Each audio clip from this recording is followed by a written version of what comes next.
My name is Cody Cowan, and this is episode 1 of Second Take. And this week we're going to be going over the top 5 games of the week of college football.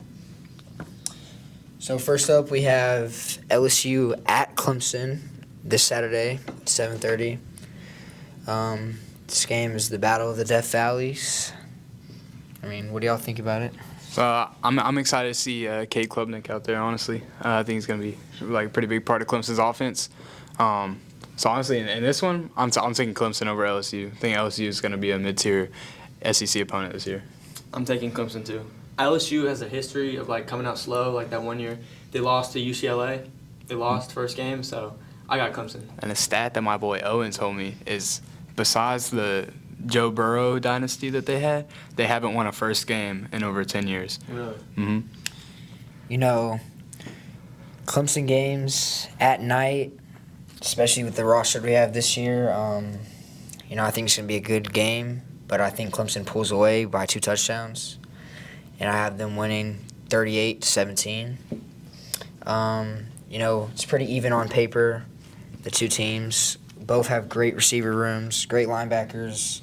Both have Heisman candidate quarterbacks.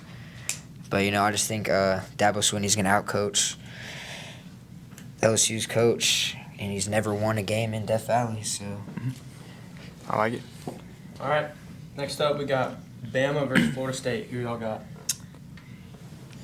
I want to say Bama, but I really think Florida State's going to pull away with this one. Really? Wow. That's kind of surprising to me. I always take Bama because of SEC. It's a harder conference. I feel like Bama's gonna show with Ryan Williams. I just think I don't know. I want to know your thoughts on that because I'm going with Bama mainly because Florida State went 2-11 last year. The worst offensive line I think I've ever seen from an ACC team almost ever. I just want to know what you thinking there. They just got a pretty solid quarterback out the portal from Boston College, even though he got benched somewhat through the season last year. But I watched him a little bit. He's a good athlete. And, just a night game sold out at Florida State Stadium. Last time there was a ranked opponent against unranked Florida State in that stadium, first game of the year, it just didn't end well for the team. And I think the crowd is going to be a really big factor in this game. And, we got quarterback Julian Sayin, who's never started for Alabama, home opener in his life. See what he can do under the lights at Florida State. Florida State's got some young guys on that team, but I don't know. We'll see. I like it. I like the thought process. I like, college football atmosphere. I got Alabama, though. I got Bama. I'm taking Bama. I'm taking score 32-19. Bama's just going to dominate the first few quarters, and it's going to be over from the start. Next. All right. Next up, we got Texas at Ohio State. It's college game day. I don't know why Texas is ranked number 1. They didn't really do anything to be number 1. Ohio State lost a couple of guys, the quarterback, Jack Sawyer, the running backs, but they do have the best player. Where's this game being played at this year? It's played at the Shoe, Ohio State. Dang. Man, That's a tough one. I almost want to go Texas because it's just SEC ball, and I know that they're going to come out. And, you always got a good-looking SEC O-line, and I like Arch Manning. But I think just because of where it's played, I'm going to go Ohio State here. This one's tough. I don't know. I feel like the crowd might be a big factor as far as it being in Ohio State.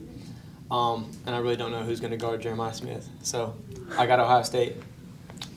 Yeah, I just feel like, Texas is – I don't know what Arch Manning's going to do. He had some good flashes last year, but he also had some bad. And, last year in the playoffs, Ohio State ran through them, so.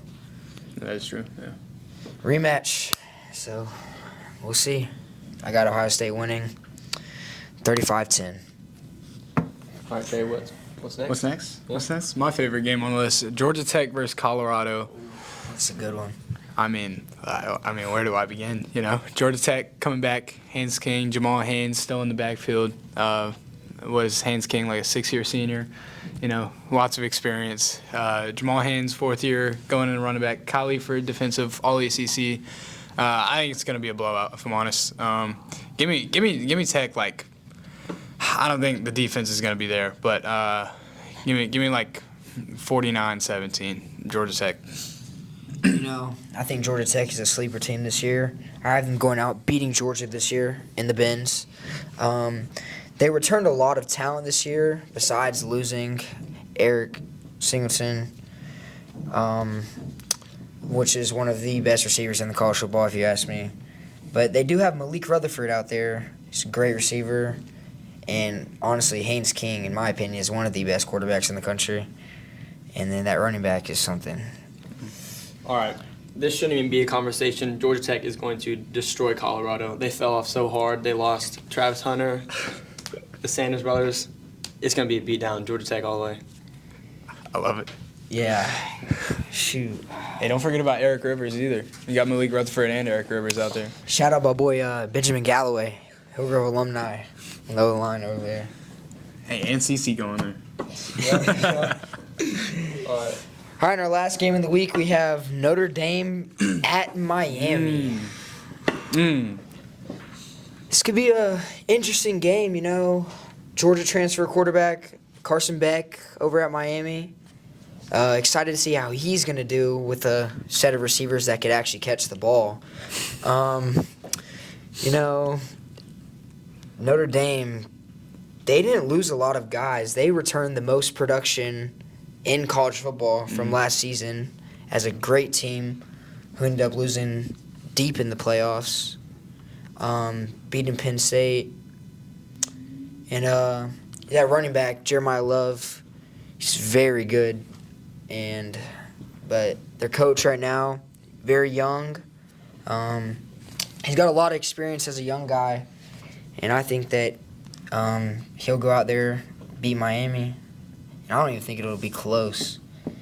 But I guess we'll have to see. I got to agree with you. Like Miami lost Cam Ward. Notre Dame didn't lose a lot of players, like you said. I got Notre Dame. I'm in the same exact place as you, Cody. Riley Leonard, right, was Notre Dame's old quarterback. He didn't contribute to the team as much as like people think he did. And I think it's that O-line looks good over there at Notre Dame. Running back, Jordan Love. It's just I don't think it's going to be close either. I don't think Miami's anything to really be worried about either in the ACC. So I got Notre Dame. All right, folks. That concludes episode 1 of Second Take. And we'll be back next week with another banger. So, see y'all.